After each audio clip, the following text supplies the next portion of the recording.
The Gulf Incentive Business Travel and Meeting Show plays a key role in the overall Reed Travel Exhibitions IBTM portfolio. And I'm talking to the man who controls that portfolio to find out more. So Craig, you look after the whole of the Reed IBTM portfolio. How does the Gulf Incentive Business Travel and Meeting Show fit into that?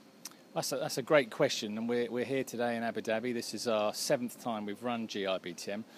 And you know, these events suit their market. We wouldn't do them if they didn't absolutely suit the marketplace here. So this event here, we bring in a lot of international buyers, but we have a lot of regional buyers too, some of which are doing outbound business. So having done this event for 7 years, it's a key pillar of what we do globally.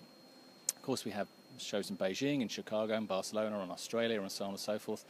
But this one has really developed itself as the leading event for the whole of the Gulf and the North African region, and we're very proud about that. Do you think that's because of the actual strategic positioning where the Gulf states are actually finding themselves now from a global perspective? Well, indeed, and you know, you don't have to be Einstein to realise how much investment there is going on around here. Every time I come back, I'm amazed that there is more new hotels, there's more stock coming online every year I come back here.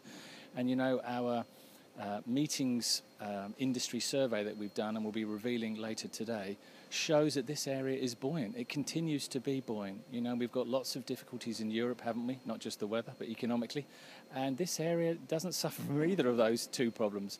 It's a buoyant area. There is lots of business coming here, lots more business with longer actual duration business. So it's a very interesting part of the world to be in, and one which we are committed to.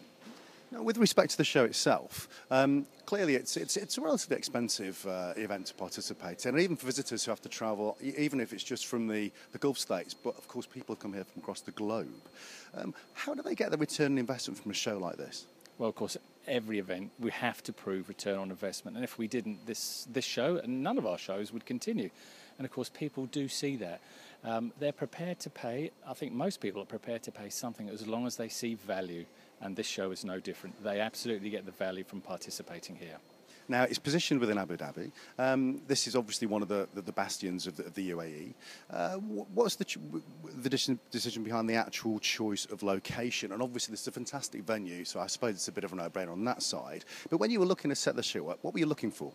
Well, clearly we wanted an area which was vibrant, which actually the country itself, or the region itself, they were investing in. That wanted us to come here, that there was a good transport links, and we could share their growth. And actually, you know, this is in many ways a partnership with Abu Dhabi, and the best trade shows are partnerships with those people who are situated locally. And I think without that, this show wouldn't have been so successful. Now, of course, the key sign of that is that very shortly, because it's just literally seconds before the show opens today, we have the Sheikh coming along, and surely that's an absolute rubber stamp of how you know, Abu Dhabi as an emirate feels about the show. Well, it does convey us with some gravitas, of course, and to have the Sheikh along underlines how important this event is to Abu Dhabi, to the UAE, and to us, and it's a great honour to have him here. Craig, thanks for talking to me. My pleasure.